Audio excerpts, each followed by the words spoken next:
வணக்கம் ஃப்ரெண்ட்ஸ், இன்றைக்கி கட் பண்ணி வச்ச ப்ளவுஸை எப்படி ஸ்டிச் பண்ணலான்னு பார்க்கலாம். ரெண்டு ஸ்டிச் தான் அடித்து அப்படியே திருப்ப வேண்டியது தான். ரொம்ப ஈஸியான மெத்தடு. கழுத்து மார்க் பண்ணியிருக்கிறது அப்படியே தையல் போட்டு திருப்ப போகிறோம்.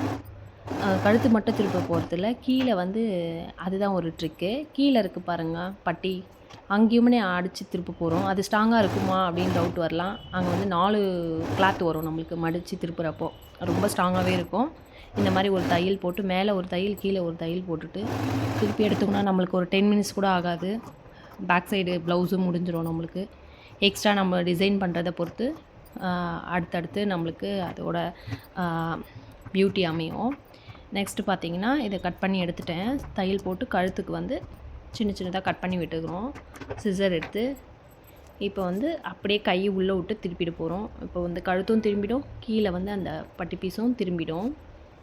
அப்படியே அட்ஜஸ்ட் பண்ணிக்கின்னு ஒரு கையை வச்சு நல்லா ஒரு லாங் ப்ரெஸ் பண்ணி அப்படியே தையல் போட்டிங்கன்னா ஸ்ட்ராங்காக வந்துடும். அப்படியே நல்லா அது லைனிங் கிளாத் உள்ளே இருக்கும் இல்லைங்களா, மேலே மெயின் கிளாத் லைனிங் கிளாத் நல்லா கரெக்டாக அமையணும். அது கரெக்டாக பார்த்துட்டு அப்படியே ஒரு ப்ரெஸ் பண்ணி அட்ஜஸ்ட் பண்ணி ஒரு தையல் போட்டுக்கிறோம். ஓரமாக வேணும்னா இன்னொரு தையல் கூட போட்டுக்கலாம். நான் சிங்கிள் தையல் தான் போட்டுட்டு மேலே நம்ம டிசைன் பண்ண போகிறோம். அதனால் ஒரு தையல் போதும். அப்பப்போ செக் பண்ணிக்கிட்டு பண்ணணும்.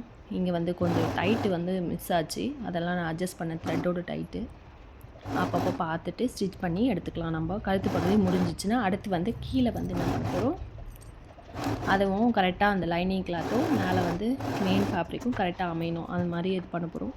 அது சரியாக வராது. ஆக்சுவலாக ஒரு சிங்கிள் ஸ்டிச் போட்டு திருப்பி இருக்கும் இல்லையா, அதனால் அந்த ஃபோல்ட் பண்ணுறதுக்காக என்ன பண்ண போகிறோம், ஒரு ஸ்கேல் எதுனா உள்ளே வச்சுட்டு அப்படியே கொஞ்சம் அட்ஜஸ்ட் பண்ணிங்கன்னா அது கொஞ்சம் மடிஞ்சு வரும். அப்படியே கை வச்சு அட்ஜஸ்ட் பண்ணி இன்னொரு தையலும் போட்டுடலாம்.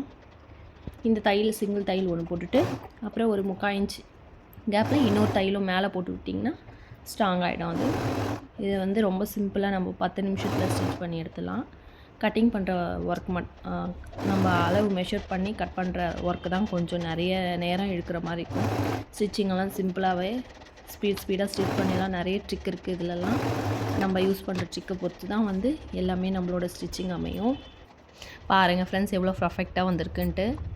அடுத்து நான் சொன்ன மாதிரி அந்த ஒரு 3/4 இன்ச் கேப்பில் இன்னும் ஸ்டிச் போட்டு எடுத்துட்டிங்கன்னா ரொம்ப ஸ்ட்ராங்காக இருக்கும். கீழே சைடில் அதே மாதிரி சுற்றியுமே ஒரு ஸ்டிச் போட்டு எடுத்துக்க போகிறோம். இதுக்கெல்லாம் பார்த்திங்கன்னா அந்த லென்த்து கொஞ்சம் இன்க்ரீஸ் பண்ணிக்கோங்க.